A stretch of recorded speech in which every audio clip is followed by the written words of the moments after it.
बिस्मिल्लाहिर्रहमानिर्रहीम। आज के प्रोग्राम के साथ मैं हूं सुलाब मलिक। नाज़रीन, पाकिस्तान के लिए, पाकिस्तानियों के लिए एक बड़ी खबर कि FATF ने पाकिस्तान को ग्रे लिस्ट से निकालने के लिए रजामंदी जाहिर कर दी है। पाकिस्तान ने तमाम शराइत पूरी कर दी। अब इसका क्रेडिट लेने की बात की जा रही है। कहा जाता है पाकिस्तान तहरीक इंसाफ की हुकूमत ने बड़ा काम किया और अब PMLN भी कहती है कि उन्होंने बड़ा काम किया, जिसके नतीजे में पाकिस्तान ग्रे लिस्ट से निकलने जा रहा है। पाकिस्तान पर इस ग्रे लिस्ट में मौजूदगी की वजह से माशी एक दबाव था और पाकिस्तान की बार बार कोशिश थी कि जितनी शराइत FATF की तरफ से रखी गई हैं उनको पूरा किया जाए। और बिलाखिर क्रेडिट किसको जाता है? 2019 में अफवाज पाकिस्तान ने इस बात का फैसला किया कि जनरल हेडक्वार्टर में GHQ में DGMO की सरबराही में एक स्पेशल सेल बनाया जाए, जिसने 2019 से काम शुरू किया। और उस वक्त हम सिर्फ 5 नुकात पर अमल दरामद कर पाए थे, जिसके बाद 30 से ज़ायद वजारतों और इदारों के साथ इस सेल ने मुसलसल रब्ता रखा, मुसलसल कोशिशें की और जहाँ जहाँ FATF ने निशानदेही की थी उसको पूरा किया गया। और तमाम शराइत पर अमल दरामद करने के बाद बिलाखिर आज का दिन आन पहुँचा कि FATF पाकिस्तान के ऊपर जितनी भी जो चीज़ें लगाई गई थी उस पर इत्मीनान का इजहार किया गया है। क्या ये फैसला पाकिस्तान की मईशत को बेहतर करने में मुआवन और मददगार साबित होगा? पाकिस्तान के लिए माशी तौर पर इसके कितने फ़ायदे हो सकते हैं? और जो सियासी बयानबाजी तो होती रहेगी, लेकिन असल करने वाले काम कौन करता है, किस तरह करता है, ये भी आज के प्रोग्राम का बड़ा अहम मौजू होगा। मेरे साथ मौजूद हैं जनाब डॉक्टर अब्दुल क़य्यूम सलारी साहब, मुमताज़ माहिर मईशत हैं, एग्जीक्यूटिव डायरेक्टर हैं SDPI के। डॉक्टर साहब आपका बहुत शुक्रिया प्रोग्राम में। और हमारे साथ मौजूद हैं सीनियर साफ़ी तजियाकार अम्मार मसूद साहब। अम्मार मसूद साहब आपकी बहुत शुक्रिया। प्रोग्राम के अगले हिस्से में हमारे साथ मुबशर ज़ैदी साहब, सीनियर साफ़ी तजियाकार, वो भी मौजूद होंगे। अब्दुल क़य्यूम सलारी साहब, कितनी बड़ी खबर है पाकिस्तान के लिए कि पाकिस्तान की कोशिशों का एतराफ़ कर लिया गया है। क्रेडिट किसको जाता है इस पर भी हम बात करेंगे, लेकिन फ़ायदा कितना होगा पाकिस्तान को? जी शुक्रिया मलिक साहब। सबसे पहले तो मैं ये भी याद दिलाता जाऊं कि पाकिस्तान एक वाहिद मुल्क है जिसको 2 पैरेलल स्क्रूटनीज का सामना था, एक FATF का और उसके साथ ही एशिया पैसिफिक ग्रुप जो है उसने भी अपनी अलग से शराइत रख दी थी। और अल्हम्दुलिल्लाह पाकिस्तान ने दोनों जो बॉडीज़ हैं उनकी 34 के 34 जो एक्शन प्लान नुकात थे वो मुकम्मल किए और टेक्निकल रिक्वायरमेंट जो है वो सारी कंप्लीट कर दी। इससे जो अगला मरहला होगा वो एक ऑन साइट विजिट का है और उससे अगला मरहला जो है वो हमारी डिप्लोमेटिक इन्फ्लुएंस का है, क्योंकि वो जो ऑन साइट विजिट है उसकी रिपोर्ट अगली प्लेनरी में अक्टूबर में पेश की जाएगी। यहाँ पे हमें 1/3 जो मेंबर्स होंगे उनके वोट दरकार होंगे। FATF की 39 रुकनी बॉडी है, हमें 13 मेंबर्स के वोट दरकार होंगे वहाँ से ग्रेजुएट होने में। लेकिन इंशाल्लाह चूँकि पाकिस्तान ने टेक्निकली अपना सारा काम जो है वो कर लिया है तो आगे सिर्फ प्रोसीजरल मरहला जो है वो रह जाएगा। अब इसका जो फ़ायदा इसका पहली चीज़ तो ये है कि पाकिस्तान पे जो एक स्टिग्मा और जो टैबू अटैच था कि शायद इसके लॉज में ऐसा सुकम है, इसकी फाइनेंशियल पॉलिसीज़ में ऐसा सुकम है जिसको मनी लॉन्ड्रिंग के लिए या टेररिज्म फाइनेंसिंग के लिए यूज़ किया जा सकता है। तो एक तो वो दब्बा मिट गया कि इस तरह की कोई चीज़ नहीं है। खुदा का शुक्र है कि हमारे लॉज जो हैं वो अब हम कह सकते हैं कि हमारे पास एक इंटरनेशनल सील ऑफ ट्रस्ट है कि हमारे लॉज जो हैं वो फुल प्रूफ हो चुके हैं मनी लॉन्ड्रिंग और टेररिज्म फाइनेंसिंग के लिए, खुसूसन हमारे जो फाइनेंशियल इंस्ट्रूमेंट है। दूसरा जो इसका इम्पोर्टेंट फ़ायदा है वो आपकी ईज़ ऑफ डूइंग बिजनेस बढ़ेगी और कास्ट ऑफ डूइंग बिजनेस कम होगी। पिछले 4 सालों में जो रेमिटेंसेस भेजनी होती थी, वसूल होती थी, जो रकूम पाकिस्तान से बाहर ट्रांजैक्शन की जाती थी आती थी, वो सारी एडिड स्क्रूटनी में थी, क्योंकि पाकिस्तान को बड़ा क्लोजली मॉनिटर किया जा रहा था इंटरनेशनल बैंक्स की जानिब से। तो इंटरनेशनल बैंक्स जो है जो वो पेमेंट जो कि बाकी दुनिया के लिए 5 दिन 6 दिन में पहुंच जाती थी, हमारी पेमेंट्स बाज़ 2-2 महीने ले जाती थी कि वो मिल सके। तो वो वहाँ पे आपको डायरेक्ट फ़ायदा होगा। दूसरा जो इसका फ़ायदा हो रहा है वो हो रहा है अब आपके जो मल्टीनेशनल्स हैं या बाकी जो इंटरनेशनल फॉरेन इन्वेस्टर्स हैं उनके लिए कोई हेजिटेशन नहीं है कि वो पाकिस्तान में आके इन्वेस्ट ना करें। तो वो एक जब तक ये हम ग्रे लिस्ट में थे, बहुत से अदारे, बहुत सी मल्टीनेशनल कंपनीज वो अपनी एथिकल पॉलिसी की वजह से पाकिस्तान में इन्वेस्ट करने के लिए तैयार नहीं थी। और तीसरा अगर मैं इसको डोमेस्टिक लेवल पे देखूं तो इसकी वजह से पाकिस्तान का हाउस इन ऑर्डर हो गया है। पहले क्या होता था, एक ज़माना था कि आप फ़ोन करते थे और बैंक मैनेजर आपका अकाउंट खोल देता था। अब ठीक बंदा है। जो है सारा वो कहीं और बैठा होता था, उसके बगैर उसकी मौजूदगी के जिसके मर्ज़ी साइन हो गया, अकाउंट्स खुल गए और इसकी वजह से बहुत सी इल्लतें भी मुआशरे में हुई, बेनामी अकाउंट्स और बाकी चीज़ों के जो सिलसिले। बिल्कुल आज ठीक। जो नोइंग योर कस्टमर का सिलसिला है, जब तक आपका बायोमेट्रिक्स नहीं हो जाता, जब तक बैंक ब्रांच मैनेजर जो है और जो अमला वो पूरी तरह से आपके तमाम तस्दीकी मराहल से नहीं गुजर जाता, आपका बैंक अकाउंट ही नहीं खुलता है। इसी तरीके से जो हमने जी। एग्जीक्यूशन और प्रोसिक्यूशन उसको बड़ा स्ट्रॉन्ग किया, जो इंफॉर्मेशन एक्सचेंज है बाकी दुनिया के साथ जी। जी। मनी लॉन्ड्रिंग पे, उस पे बड़ा काम हुआ, तो अपना हाउस इन ऑर्डर हो गया, जो कि इकोनॉमी को डॉक्यूमेंट करने में भी इसने मदद दी और जो हमारा रेवेन्यू बढ़ा पिछले सालों में उसमें भी इसने हेल्प की। और ठीक। फाइनली ये जो फाटफ के जो एक्शन पॉइंट्स को कंप्लीट करना, ये आईएमएफ का भी एक प्रायर एक्शन था। तो अभी जो ओके। आईएमएफ के साथ सातवें मिशन के लिए जो बातचीत चल रही है, उसमें एक पॉइंट ये भी था कि पाकिस्तान को फाटफ की इन शराइत को तकमील करना है, जो कि आज कर ली है। तो डॉक्टर साहब, हम ये समझें कि अगर पाकिस्तान इस लिस्ट से निकल जाता है तो उसके बाद बैरूनी सरमायाकारी आ सकती है, मुल्क में सियासी इस्तेहकाम हो और हुकूमत कोशिशें करे, अपनी खारजा पॉलिसी पर फोकस करे, तो हम बैनुल-अक़वामी सरमायाकारी पाकिस्तान में लाने में कामयाब हो सकते हैं। जी, यकीनन हो सकते हैं, क्योंकि देखिए ये और इसमें अब मैं दोबारा दोहराता हूँ कि जियोपॉलिटिक्स बड़ा इंपॉर्टेंट रोल प्ले करेगी। हमें 4 सालों में टर्की, मलेशिया और चाइना, इन 3 ममालिक की सपोर्ट थी, जिसकी वजह से इंडिया की भरपूर कोशिशों के बावजूद इंडिया हमें ब्लैक लिस्ट नहीं करवा सका, क्योंकि ये 3 ममालिक जो थे ये हमारे हक में होते थे और यही मिनिमम 3 वोट वहाँ पे चाहिए होते थे। अब हमें 10 वोट एक्स्ट्रा चाहिए और इंशाल्लाह चूँकि अब पाकिस्तान ने टेक्निकली सारी चीज़ें कर ली, तो वो 10 वोट वहाँ पे मिल जाएंगे और पाकिस्तान फॉर्मली वाइट लिस्ट में आ जाएगा। इसके बाद कम से कम फाटफ की वजह से जो सरमायाकारी नहीं आ रही थी, उसके ना आने का कोई जवाब जो है वो नहीं रह जाएगा। हम अक्टूबर तक निकल जाएंगे डॉक्टर साहब? क्या आप समझते हैं टाइम मार्जिन क्या होगा हमारे लिए?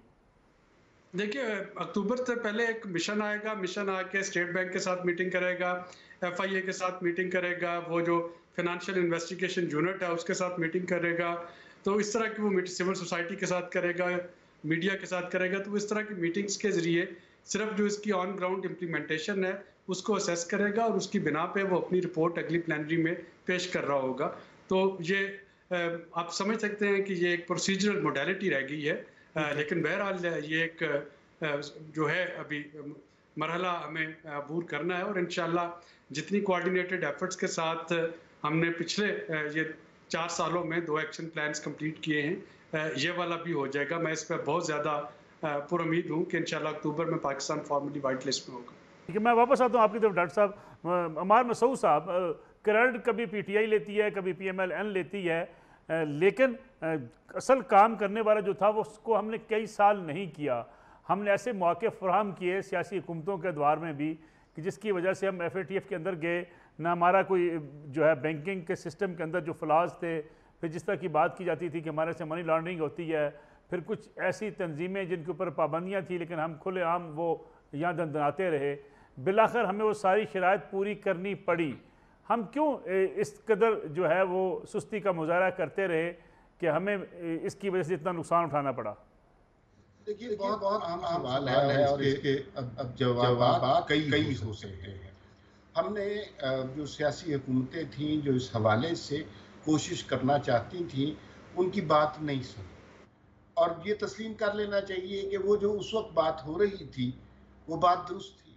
आपको याद होगा नवाज शरीफ साहब अमेरिका के विजिट पे गए थे और उसके बाद आकर उन्होंने कहा था कि हमें अपना घर दुरुस्त करना चाहिए और फिर उसके बाद आपको पता है डॉन लीक्स हुआ, क्या कुछ हुआ, क्या तमाशा हुआ और एक हुकूमत को उठाकर बाहर फेंक दिया। लेकिन चले वो हो गया। मैं ये समझता हूँ कि ये जो गुज़िश्ता दौरे हुकूमत आया, इसके अंदर बेशुमार लोगों को दुरुस्त रास्ते की समझ आ गई और उसकी शक्ल अभी हम कौमी सियासी मंजरनामे पर भी देख रहे हैं। बहुत सारे लोगों ने, बहुत सारे इदारों ने, बहुत सारी शख्सियात ने सबक सीख लिया, जिसका नतीजा ये आ रहा है कि अब वो हुकूमत आ चुकी है जिसे हम अवाम की नुमाइंदा हुकूमत कहते हैं। अब वो पॉलिसियाँ अपनाई जा रही हैं जिससे इंटरनेशनल कम्युनिटी हमें थ्रेट नहीं समझ रही। यहाँ पर हमारे से तसादुम का खदशा नहीं है, बल्कि दुनिया अब हमारे साथ ताउन का हाथ बढ़ाना चाहती है। तो ये माजी की हमारी बहुत सारी गलतियां हैं, और ये मैं भी जानता हूँ और आप भी जानते हैं कि हम बहुत ज़्यादा डिटेल से इसमें डिस्कस करेंगे तो उसकी रेपरकशंस होंगे। लेकिन बहरहाल मौजूदा सूरत हाल में इस बात पर इत्तफाक किया जा सकता है, जो माजी की गलतियां हुई, जिससे भी हुई, उसने सबक सीखा और उस सबक के कम से कम मसलूब हाउस इन ऑर्डर हम करने की तरफ आगे बढ़े। हमारे महसूस है कमर्शियल ब्रेक प्रोग्राम में छोटी शामिल कर लें, वापस आएंगे, बात करेंगे मुल्क के अंदर बढ़ती हुई महंगाई, और फिर अगर सरमायाकारी के मौके मिलते हैं क्या पाकिस्तान उससे फ़ायदा उठा पाएगा, और साथ साथ जो पंजाब के अंदर ज़िमनी इलेक्शन होने जा रहा है, क्या महंगाई के साथ इस ज़िमनी इलेक्शन पर पड़ सकते हैं, इस पर बात करेंगे एक ब्रेक के बाद। प्रोग्राम एक बार फिर खुश आमदेद। पंजाब के अंदर ज़िमनी इलेक्शन होने जा रहे हैं, महंगाई बढ़ती जा रही है, पेट्रोलियम मसनूआत और बिजली की कीमतों में इजाफा हो चुका है। इन हालात में ये खबरें गर्दिश कर रही हैं कि अब शायद आम इंतखाबात जल्द होने का कोई इम्कान नहीं है। साथ साथ FATF का क्रेडिट लेने की बात हो रही है। PTI इस बात पे बज़िद है कि सारा क्रेडिट उन्हें जाता है, लेकिन साथ साथ ये भी याद रखा जाना चाहिए कि किस तरीके से FATF से हम निकले और किस तरीके से ये शराइत पूरी की गई। हमारे साथ मौजूद हैं जनाब मुबशर ज़ैदी साहब, सीनियर साफ़ी तजज़ियाकार हैं। अमार मसूद साहब ने हमें ज्वाइन किया हुआ है। मुबशर ज़ैदी साहब, बहुत बहुत शुक्रिया आपका प्रोग्राम में वक्त देने का। ज़ैदी साहब, महंगाई का एक तूफ़ान है, पेट्रोलियम मसनूआत की कीमतें बढ़ चुकी हैं, पंजाब में ज़िमनी इलेक्शन होने जा रहे हैं, अब लोग ये कहना शुरू हो गए हैं कि आम इंतखाबात अब हुकूमत जल्द नहीं करवाएगी, वो अगले साल ही होंगे।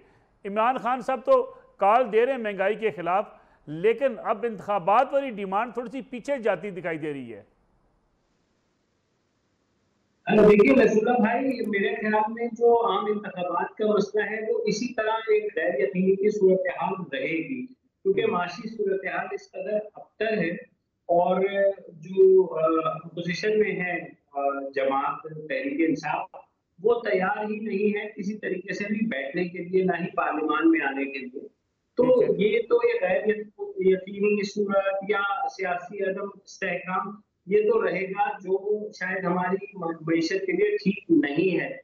मगर जो इंतखाबात है, जिस तरह ये वाली हुकूमत फैसले ले रही है, उससे तो यही लगता है कि अगले साल से पहले कोई यहाँ पर इंतखाबात का चांस नहीं होगा, या कम से कम नवंबर तक तो नहीं होगा। जब नवंबर में बड़ी तब्दीली आ जाएगी, उसके बाद ही कुछ हो सकेगा। तो ये जो इस वक्त सूरत हाल आपको नजर आ रही है, जाहिर है महंगाई की वजह से हुकूमत पे बहुत ज्यादा प्रेशर है। इमरान खान साहब ने भी उसी प्रेशर को देखते हुए अनाउंस किया है कि वो इतवार के दिन जो है वो बाहर निकलेंगे। लोगों से भी उन्होंने अपील कर दी है, खुद भी वहाँ जो लोगों से खिताब करेंगे। जाहिर उन्हें भी नजर आ रहा है कि हुकूमत प्रेशर में और प्रेशर डालेंगे तो हुकूमत अंडर प्रेशर रहेगी, और यही चीज वो चाहते हैं कि जब भी इंतखाबात हो, उन्हें भी ये बात पता है कि शायद इंतखाबात जल्दी ना हो, या जिन्होंने जो हमारे इंतखाबात के गारंटर्स होते हैं, तो वो इस बार खान साहब के उस तरह पीछे नहीं खड़े होंगे जैसे पहले खड़े हुए थे। तो खान साहब को बखूबी इसका अंदाजा है। तो मगर इस वक्त सबसे बड़ा चैलेंज मईशत है, और हुकूमत फिलहाल तो लग रहा है कि उससे निपटने में नाकाम रही है। कोई उनकी जो आप कह रहे सिम अभी तक नजर नहीं आ रही। चाइना की बातें हो रही थी कि चाइना ने इतना रोल ओवर कर दिया है, इतना दे देगा, वो अभी तक नहीं आ रहा। 48 घंटे हर रोज हुकूमत ऐलान करे कि अब आया। उसके अलावा जो IMF के साथ पहले जब पेट्रोल बढ़ाया गया तो कहा गया कि अब हो जाएगा, बजट जब हो जाएगा उसके फौरन बाद हो जाएगा, मगर फिर अभी मजीद पेट्रोल में इजाफा कर दिया गया, बिजली की कीमतों में भी इजाफा कर दिया गया, गैस की कीमतों में भी इजाफा कर दिया गया। जो बजट के टारगेट्स रखे गए हैं वो इतने ज्यादा जो है मैं कहूँगा कि गैर हकीकी हैं। फॉर एग्जाम्पल, अगर पेट्रोलियम डेवलपमेंट लेवी के लिए हुकूमत ने 750 अरब रखे हैं, तो कैसे इकट्ठे करेंगे? अभी तो एक पैसा नहीं दे रहे वो लेवी का, 2 महीने तक तो शायद ले भी ना, जिनकी जो सूरत हाल बनी हुई है। तो मेरे ख्याल में हुकूमत मुश्किल में है, अपोजिशन की बात पता है, तो अपोजिशन प्रेशर डालती रहेगी, यही सोचकर कि जब भी इंतखाबात होंगे तो अपोजिशन को कम से कम मौका मिलेगा कि वो अगर अक्सरियत नहीं हासिल करके हुकूमत में आ सकती, तो कम से कम एक ऐसी अपोजिशन जरूर बन जाएगी जो हुकूमत को चैन से जीने नहीं देगी। ठीक है। अमर मसूद साहब, क्या लगता है आपको, इमरान खान साहब ने महंगाई के खिलाफ कॉल दी है, इतवार के रोज़ कहा है कि 9 बजे पूरे मुल्क के अंदर एहतजाज किया जाए। अब इंतखाबात की डिमांड तो थोड़ी सी पीछे हुई है, क्या लॉन्ग मार्च की नाकामी के बाद इमरान खान साहब एक बार फिर अपनी ताकत का मुजाहरा करना चाहते हैं, दिखाना चाहते हैं कि पूरे मुल्क के अंदर लोग उनकी कॉल पर बाहर निकले हैं? देखिए, सिर्फ इंतखाबात की कॉल ही पीछे नहीं हुई, आपको पता है कि बहुत सारी चीज़ें और पीछे हो गई हैं। आलमी साजिश वाली बात पीछे हो गई है, यूरोपियन यूनियन वाली बात पीछे हो गई है, रूस के साथ जो खान साहब एक नादीदा ब्लॉक बनाना चाहते थे वो पीछे हो गया है, इलेक्शन वाली बात और फौरी इलेक्शन वाली बात पीछे हो गई है, महंगाई वाली बात शुरू हो गई है। तो इससे हमें ये तवक्को रखनी चाहिए कि थोड़े दिनों के बाद महंगाई वाली बात भी पीछे हो जाएगी, कोई और बात शुरू हो जाएगी। खान साहब जब महंगाई का जिक्र करते हैं ना, तो यकीन मानिए इस पे हंसी आती है। ये खान साहब की हुकूमत थी कि जिसने हमें इस अफरीत में डाला। अब ये बता बता के लोग थक गए हैं कि वो IMF से माहिदा गलत था, उसके अंदर जो शराइत थी वो जल्दी जल्दी में मानी गई, उसके रिपरकशंस आज तक हम भुगत रहे हैं और अगला कुछ अर्सा भी भुगतेंगे। तो खान साहब को आहिस्ता आहिस्ता पहले इस बात का इदराक हो रहा है कि अब वो हुकूमत में नहीं है। कुछ अर्सा तक तो वो इसी हैंगओवर में रहे कि नहीं, मैं हुकूमत में ही हूँ और अभी भी वजीर आज़म हूँ और अभी भी इंतज़ामिया मेरे हुक्म से चलती है। तो अब उन्हें आहिस्ता आहिस्ता ये इदराक हो रहा है, अब वो दोबारा अपने कंटेनर वाले मोड में आ रहे हैं और एजिटेशन करना चाहते हैं।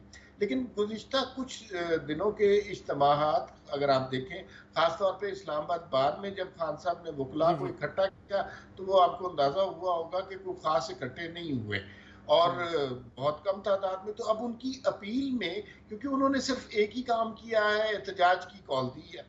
लेकिन अमार मसूद साहब, जितनी महंगाई हुई है, पेट्रोलियम मसनूआत में जितना इजाफा हुआ है, आपको लगता नहीं है कि संडे के रोज़ उनका एहतजाज कामयाब हो सकता है?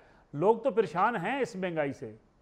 There is no doubt about it, कोई इसमें दूसरी राय ही नहीं है कि लोग परेशान हैं। जाहिर है पेट्रोल की कीमत कहाँ थी, कहाँ पर पहुंच गई, बिजली का यूनिट कहाँ पे था, लोग परेशान हैं। लेकिन याद रखिए, हर हुकूमत का एक हनीमून पीरियड होता है, कुछ का एक्सटेंडेड हनीमून पीरियड होता है और उसमें कहा जाता है कि आपने मुस्बत रिपोर्टिंग करनी है, कुछ का नेचुरल हनीमून पीरियड होता है। लोगों को इस बात का यकीन है कि कोई भी मुल्क 4 या 6 हफ्ते में न बर्बाद हो सकता है न ठीक हो सकता है। अभी ये इस बात पर गुजारा कर सकते हैं कि ये गुज़िश्ता हुकूमत की पॉलिसियों का कसूर है उसकी वजह से, लेकिन इनके पास ये लग्जरी ज्यादा देर के लिए नहीं है। ये वक्ती तौर पर इस पे बात की जा सकती है, लेकिन आज से 3 महीने के बाद अगर ये बात करेंगे कि ये मौजूदा गुज़िश्ता हुकूमत का कसूर था, तो लोग इनकी बात तस्लीम नहीं करेंगे, क्योंकि आने वाले दिनों में जो महंगाई का तूफान हमें नजर आ रहा है वो मौजूदा सूरत हाल से भी ज्यादा तकलीफ देह होगा। ठीक है, हमारे महसूस छोटी सी कमर्शियल ब्रेक प्रोग्राम में शामिल करते हैं, वापस आते हैं प्रोग्राम में। एक बार फिर खुश आमदेद अमार मसूद साहब। ये कराची में क्या हुआ, MKM से जो है उसकी जीत बड़े थोड़े मार्जिन से हुई, क्या लगता है महंगाई के असरात हैं? तहरीक लब्बाइक पाकिस्तान ने अच्छी परफॉर्मेंस का मुजाहरा किया। असल में 2-3 बातें खैर मुबशर इससे बेहतर कराची की सूरत हाल पर तजिया कर सकते हैं। एक तो लांडी का इलाका हमेशा से बरेलवी जो है तबके का और यहाँ पर रहा है। 70s के बाद से भी अगर आप देखें जमीयत उलमा पाकिस्तान का इसमें बहुत ज़्यादा रोल था। उसके बाद यहाँ पर सुन्नी तहरीक का बहुत ज़्यादा रोल हो गया, फिर तहरीक लब्बैक का रोल अब हमें नज़र आ रहा है। जो जनरल इलेक्शन हुए थे उसमें हमने देखा कि रिज़ल्ट इसी तरह का था, लेकिन फ़र्क 30,000 का था, यानी 60,000 वोट उस वक्त MKM के थे और 30,000 तहरीक लब्बैक के थे। जमात इस्लामी और PTI ने चूँकि बाइकआउट किया, लिहाजा उनकी शमूलियत नहीं हो सकी। लोगों ने बहुत कहा, इलेक्शन कमीशन को दरख्वास्तें की कि खुदा के लिए ये लेबर क्लास का हल्का है, यहाँ पर आप वर्किंग डे में इलेक्शन ना कराएं। लेकिन उसके बावजूद वर्किंग डे में इलेक्शन कराया गया, मजदूर अपनी दिहाड़ियाँ बचाते रहे और वोट नहीं डाल सके। जो डिफरेंस MQM की सिचुएशन अपनी जगह है। MQM इस वक्त 5 धड़ों में तकसीम हुई है, लेकिन उसके बावजूद ये जो हल्का है ये MQM हकीकी का हल्का वैसे कंसिडर किया जाता है। जो डिफरेंस है वोट का वो बहुत ज़्यादा कम होता जा रहा है, बल्कि ना होने का रिकाउंटिंग की भी अपील हो गई है। यू नेवर नो कि क्या रिजल्ट रहे, लेकिन इससे ये बाकी महंगाई वगैरह वाली बात तो नहीं, लेकिन ये बात बड़े वसूख से की जा सकती है कि तहरीक लब्बैक अब एक बहुत बड़ी मुसल्लमा कुव्वत बन गई है और इसको सियासी तौर पर तस्लीम करने में ही अब अफादियत है। ठीक है मोशर ज़ादी साहब, 65 वोटों की विक्ट्री MQM कराची में, जो MQM राज किया करती थी, तहरीक लब्बैक ने उन्हें टफ टाइम दिया कराची के अंदर। PTI ने बाइकाट किया, जमात इस्लामी बाइकाट कर गई। बाइकाट करने की वजह क्या थी और फिर इतना कम टर्न आउट होना, इसकी क्या वजह है? देखिए, सबसे पहली बात तो यह है कि टर्न आउट जो कम हुआ है वो उस अपील पे हुआ है जो अल्ताफ हुसैन की MQM ने दी थी लोगों को बाइकआउट करने की। तो बहुत सारे लोग तो उस वजह से नहीं निकले। बाकी फैक्टर जो था वो तहरीक इंसाफ की के बाइकआउट होने की वजह से, लेकिन उसका फायदा ये हुआ कि तहरीक इंसाफ का वोटर जो है वो तहरीक लब्बैक वालों को वोट डालने चला गया। जमात इस्लामी का बहरहाल कराची के हवाले से एक बड़ा प्रोमिनेंट फैक्टर होता है, तो वो भी इसमें नहीं आए। तो इसलिए मेरे ख्याल में मैदान खुला था MQM के लिए, MQM हकीकी के लिए, पाक सरजमीन पार्टी के लिए और तहरीक लब्बैक के लिए। मगर बहुत क्लोज कॉन्टेस्ट रहा। लेकिन जो सूरत हाल रही है वोटिंग परसेंटेज की, तो उससे ये कहना कि तहरीक लब्बैक जो है वो किसी तरीके से मतलब कोई इनरोड्स बना रही है, तो मेरे ख्याल में कराची के अंदर जो एक प्रॉब्लम पैदा हो रही है इस शहर की आइडेंटिटी की, इस शहर को कौन रिप्रेजेंट कर रहा है। अब पीपल्स पार्टी सिंध की देही इलाकों की पार्टी है, जाहिर है वो जो शहरी इलाकों में उसके इतने ज्यादा जो है फुटप्रिंट्स नहीं है।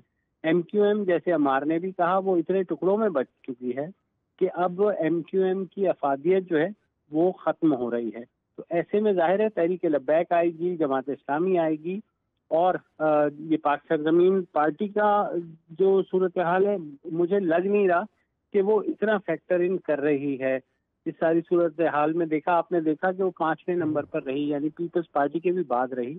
इसका मतलब ये है कि अगला जब भी कोई मुकाबला होगा तो वो होगा तहरीक इंसाफ और MQM और तहरीक लब्बैक और पीपल्स पार्टी के दरमियान और जमात इस्लामी। तो यही इससे ये लग रहा है कि कराची में शायद कोई भी जमात अगले कई शायद एटलीस्ट 10 सालों तक तो कोई जमात जो है यहाँ पर अक्सरियत नहीं ले सकेगी, जो शहर के लिए नुकसानदेह है। जो मेयर होगा यहाँ का जाहिर है वो इतना पावरफुल नहीं होगा जब मकामी सतह पर भी इतने ज़्यादा उसको वोट नहीं मिलेंगे किसी एक जमात। लेकिन मोशर ज़ादी साहब, लंदन में बैठे हुए अल्ताफ हुसैन साहब की बात अब भी इतनी सुनी जाती है कि वो बाइकाट की अपील करें तो टर्नआउट कम हो जाए, लोग ना निकलें, वोट ना डालें। जी बिल्कुल ऐसा ही है। उसमें देखें, मैं ये तो नहीं कहूँगा कि उनकी वो खौफ रह गया है जो पहले हुआ करता था कि दुकानें बंद हो जाएं, बाजार बंद हो जाएं और हर चीज़ सुनसान हो जाए, लोग डर खौफ के मारे चले जाएं। मगर बहरहाल जो MQM के धड़े बाजी हुई है उससे मरकजी जो लीडरशिप है अभी भी उर्दू स्पीकिंग के लिए वो अल्ताफ हुसैन ही है। तो वो इस वजह से वो अभी भी इतनी अथॉरिटी तो मैं नहीं कहूँगा, लेकिन कम से कम लोगों के दिलों में कुछ उनके लिए जगह है अभी भी, जो शायद अक्सरियत में तो अब कभी ना बदल सके और ना ही उस तरह हो सके जिस तरह हमने MQM का राज देखा 90 की दिहाई में और 2010 तक की जो 2016 तक जो कुछ होता रहा। तो उसके बाद अब MQM शायद एक फैक्टर तो रह जाएगी, जो महाजरों का एक रिप्रेजेंटेटिव जमात के तौर पर रहेगी, लेकिन जितने धड़ों में वो बढ़ चुकी है मेरा नहीं ख्याल कि बाकी धड़े जो हैं इतने अब इफेक्टिव रह गए हैं। क्योंकि देखिए MQM के पास इस शहर को देने के लिए जो भी है, अल्ताफ हुसैन ने एक लिसानी बुनियाद पर, जबान की बुनियाद पर एक तहरीक चलाई थी, जिसको शुरू में पजीराई हुई, फिर वो तहरीक वायलेंट हो गई और वो जिस तरह भी उसका एंड हुआ वो हमने देखा। मगर इस शहर के अंदर बाकी जमातों ने भी क्योंकि डिलीवर नहीं किया, तो शायद अल्ताफ हुसैन के लिए अभी भी कुछ एक्सेप्टेंस इस शहर में बाकी है। मुझे 2 मिनट दे सके? जी जी, ये अगर आप इसमें कमेंट कर लें फिर मुझे। जी जी हाँ, ये जो कराची की मुबशिर बता रहे थे ना कि मुस्तकबिल की या जनरल इलेक्शन की सूरत हाल बड़ी दिलचस्प होगी, क्योंकि अब क्लियर कट मैंडेट किसी जमात के पास नहीं है, और अगर MKM का स्प्लिट जारी रहता है तो फिर हमें ये तो पता चल जाएगा कि कोई जमात मुकम्मल तौर पर कराची को नहीं जीत सकेगी, लेकिन उस सूरत में इंतखाबी इत्तेहाद होंगे।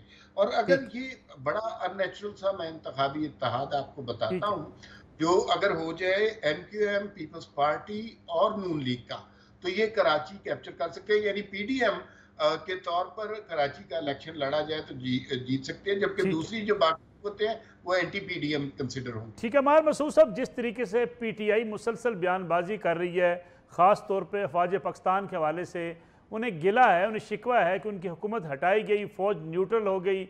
अगर न्यूट्रल ना होती, उनकी हुकूमत ना हटाई जाती और वो आज भी हुकूमतें होते।